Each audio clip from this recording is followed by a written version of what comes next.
ఆ నియోజకవర్గంలో అధికార పార్టీ నేతల మధ్య ఆధిపత్య పోరు కొనసాగుతోంది. అక్కడ మంత్రి వర్సెస్ ఎమ్మెల్సీ అన్నట్లు రాజకీయం నడుస్తోంది.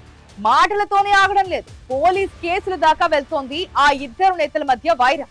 పోటాపోటీ కేసులు పెట్టుకుంటున్న ఆ నియోజకవర్గంలోని అధికార పార్టీ నేతల వైఖరిపై చర్చ సాగుతోంది.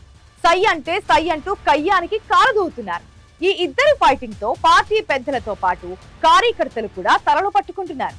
ఇంతకీ ఆ స్థాయిలో ఆధిపత్య పోరు నియోజకవర్గంలో ఒకే పార్టీలో ఉన్న ఆ ఇద్దరి మధ్య ఎందుకంత వైరం? ఇంతకీ ఎవరా నాయకులు?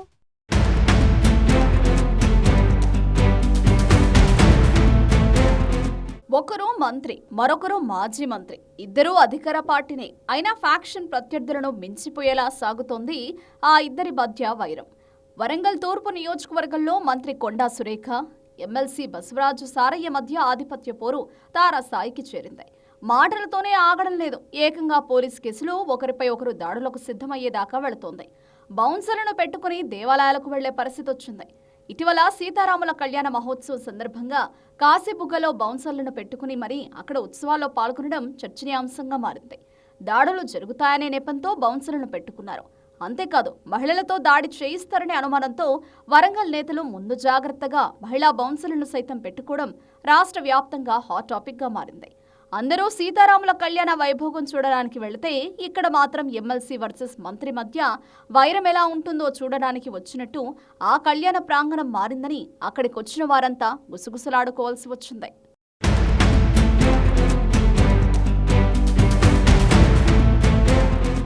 వరంగల్లోని కాశీబుగ్గ శ్రీ సీతారామాంజనేయ స్వామి దేవాలయం కమిటీ విషయంలో ఎమ్మెల్సీ బసవరాజు సారయ్య, మంత్రి కొండా సురేఖ మధ్య ఆధిపత్య పోరు కొనసాగుతోంది. అక్కడ కమిటీ తన అనుచరులకే దక్కాలని సారయ్య, దేవాదాయ శాఖ మంత్రిగా ఉన్న కొండా సురేఖ తన వర్గానికి ఇప్పించుకోవాలనే పట్టుదలకు పోవడంతో రెండు వర్గాల మధ్య మాటల యుద్ధం కాస్త ఎదురుదాడులకు దిగేదాకా వెళ్లడం రాష్ట్ర వ్యాప్తంగా చర్చనీయాంశమైంది. తన సొంత మంత్రిత్వ శాఖలో ఆలయ కమిటీని మంత్రి కొండా సురేఖ వేయలేకపోవడం మరో చర్చకు దారితీస్తుంది.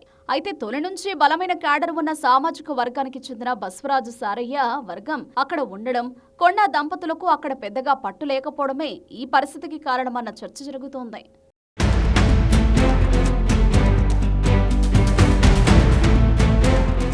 వరంగల్ తూర్పు నియోజకవర్గ కాంగ్రెస్ లో గ్రూప్ వార్ మరింత ముదిరింది. బసవరాజు సారయ్య అనుచరులను కొండా దంపతులు తమ వైపు తిప్పుకోవడంతోనే ఈ గొడవలు మొదలయ్యాయంటున్నారు. తనకు మొదటి నుంచి అనుచరులుగా ఉన్న వారిని ప్రలోభపెట్టి బెదిరించి కొండా దంపతులు నీచ రాజకీయాలకు దిగజారుతున్నారని సారయ్య ఆరోపిస్తున్నారు. పార్టీ అధిష్టానానికి ఫిర్యాదు చేయడమే కాకుండా కొండా దంపతులపై, మంత్రి అనుచరులపై కేసులతో తన అనుచరుల తిరుగుబాటుతో ఆధిపత్యాన్ని చూపిస్తున్నారు ఎమ్మెల్సీ బసవరాజు సారయ్య. వరంగల్ తూర్పు 30 ఏళ్లుగా తనకు పూర్తి పట్టున నియోజకవర్గం కావడం, మంత్రి కొండా దంపతులకు ఇక్కడ పెద్దగా పట్టు లేకపోవడంతో ఏ విషయంలోనూ తగ్గేది లేదంటున్నారు సారయ్య. అయితే సీతారాముల కళ్యాణ సమయంలో దేవాదాయ శాఖ మంత్రిగా ఉండి సొంత పార్టీ ఎమ్మెల్సీపై ఆధిపత్యం కోసం రాజకీయాలు చేయడం తగదని సొంత పార్టీ నేతలతో పాటు స్థానికులు చర్చించుకుంటున్నారు. ఇదంతా అధిష్టానానికి తెలిసే జరుగుతుందా? పైనుంచి వచ్చిన సిగ్నల్స్ తోనే మంత్రి కొండా సురేఖపై బసవరాజు సారయ్య రెచ్చిపోతున్నారా అనే చర్చ కూడా కొనసాగుతోంది.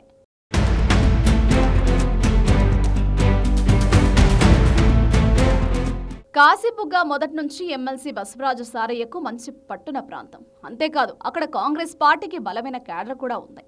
వారంతా మొదటి నుంచి బసవరాజు సారయ్యతోనే ఉన్నారు. మంత్రి కొండా సురేఖ దంపతులు 2014లో గెలిచినా అప్పట్లో వాళ్లు బీఆర్ఎస్ లో ఉండడం ఇక్కడి కాంగ్రెస్ శ్రేణులకు మింగుడు పడలేదు. 2023లో కాంగ్రెస్ పార్టీలోకి వచ్చి గెలిచి మంత్రి అయినా ఇన్ని రోజులు తమను పట్టించుకోలేదని, కేవలం తన వర్గం ప్రాబల్యం కోసమే ఇప్పుడు ప్రయత్నిస్తున్నారని సొంత పార్టీ క్యాడర్ ఆరోపిస్తోంది. దేవాలయ ప్రహారీ గోడకు నిధులిచ్చి అవి ఖర్చు పెట్టాలంటే తమ వర్గంలో చేరి తమతో ఉండాలని కొండా దంపతులు హుకుం జారీ చేయడంతో ఈ వివాదం రాజుకుంది. ఇద్దరం అధికార పార్టీలోనే ఉండి క్యాడర్పై ఒత్తిడి చేయడం మంచి పద్ధతి కాదని, బెదిరింపులతో అనుచరులను లాక్కోవద్దని, అవసరమైతే కొత్త వారిని తయారు చేసుకోవాలని ఎమ్మెల్సీ సారయ్య గట్టిగానే కౌంటర్ ఇవ్వడంతో వివాదం ముదిరింది.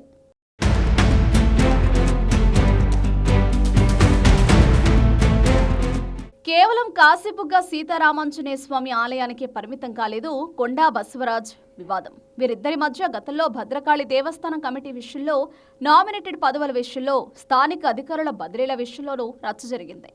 ఎమ్మెల్సీ బసవరాజు సారయ్య స్వయంగా సీఎం రేవంత్ రెడ్డికి, టీపీసీసీ అధ్యక్షుడు మహేష్ కుమార్ గౌడ్కి, తెలంగాణ రాష్ట్ర వ్యవహారాల ఇన్ఛార్జ్ మీనాక్షి నటరాజన్కు మంత్రి కొండా సురేఖపై ఫిర్యాదులు చేసేదాకా వెళ్లింది. దీంతో అధిష్టానం వారిద్దరిని పిలిచి కూర్చోబెట్టి మాట్లాడింది. పార్టీ పరువు బజారున పడేయొద్దని మందలించింది. అయినా రోజురోజుకి వరంగల్ నేతల మధ్య పెరుగుతున్న వివాదాలు పార్టీకి నష్టం చేస్తున్నాయన్న చర్చ సాగుతోంది.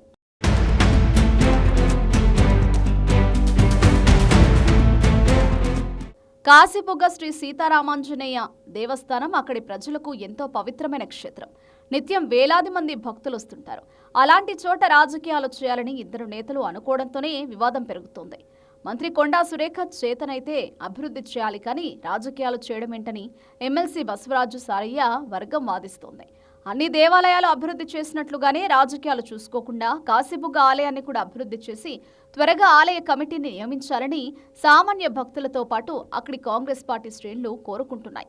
కమిటీలో తన వర్గీయులే ఎక్కువగా ఉండాలని మంత్రి పట్టుబడితే చైర్మన్ పదవి తన వర్గానికి ఇస్తేనే ఒప్పుకుంటామని అటు ఎమ్మెల్సీ వర్గం అంటోంది.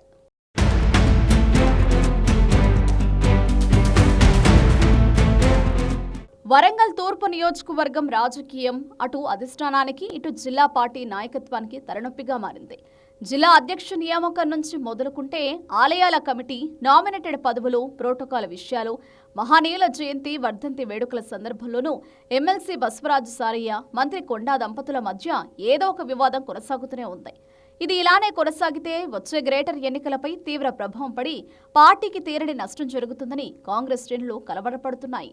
మరి అధినాయకత్వం ఎలాంటి చర్యలు తీసుకుంటుందో, నష్ట నివారణకు ఎలాంటి దిద్దుబాటు చర్యలను చేపడుతుందో చూడాలి.